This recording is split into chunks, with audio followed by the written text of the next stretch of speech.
In the winter of 1959, while America was still reeling from the brutal Clutter family murders in Kansas, another family met a fate just as horrifying, deep in the humid quiet of Central Florida. Their names have faded from most history books, but their story, their silence, still echoes through the orange trees of Osprey. The Walkers were the picture of mid-century normalcy. Cliff Walker, 25, a quiet man who worked at a local ranch. His wife, Christine, 24, gentle, church-going, devoted to her 2 young children. Their daughter, Debbie, was just 3. Their son, Jimmy, is only 1.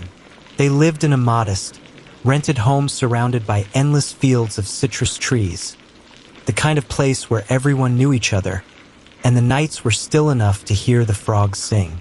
But on December 19, 1959, something unspeakable came to that small Florida home. That morning, Christine and the children drove into town for last-minute Christmas shopping. They bought shoes for Debbie and picked up groceries for dinner. Cliff finished work early at the Palmer Ranch, telling friends he couldn't wait to get home to his family. At 4 p.m., they were all alive. By nightfall, they were gone. The next morning, a worried coworker drove to the Walker home after Cliff failed to show up for work. He found the front door slightly ajar, the lights still on. Inside, a scene so violent, it silenced even the most hardened lawmen. Christine lay on the floor near the bedroom, her body covered with a blanket. She had been shot in the head. Cliff was found in the living room, also shot once in the head, as if ambushed when he walked in. Little Debbie and Jimmy were both killed. Debbie drowned in the bathtub, Jimmy shot in his crib. The baby's bottle still sat on the counter. Christmas gifts were half-wrapped on the table. And outside, the Florida sun rose as if nothing had happened.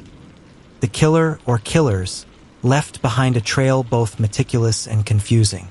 There were bloody footprints, cigarette butts, and a cellophane wrapper from a pack of Pall Malls. Christine's undergarments were disturbed, suggesting sexual assault. One window screen had been removed, and police found a partial fingerprint on it. But there was something else. On the couch sat a brand new pair of cowboy boots, still tagged. They didn't belong to Cliff. The brutality, the family dynamic, even the date. It all mirrored another crime that had shocked America just a month before. The Clutter family murders in Holcomb, Kansas.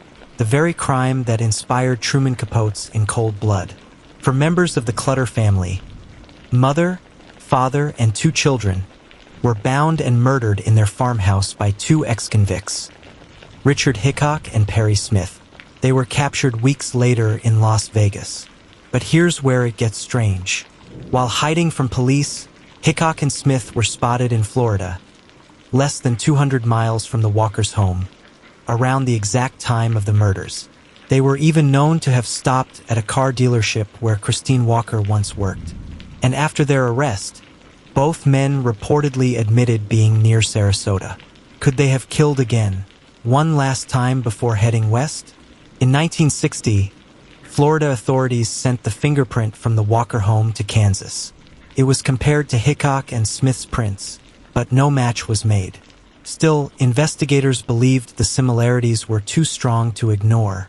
Both families lived in rural isolation. Both crimes occurred at night, just before Christmas. Both involved execution-style gunshots and disturbed female victims.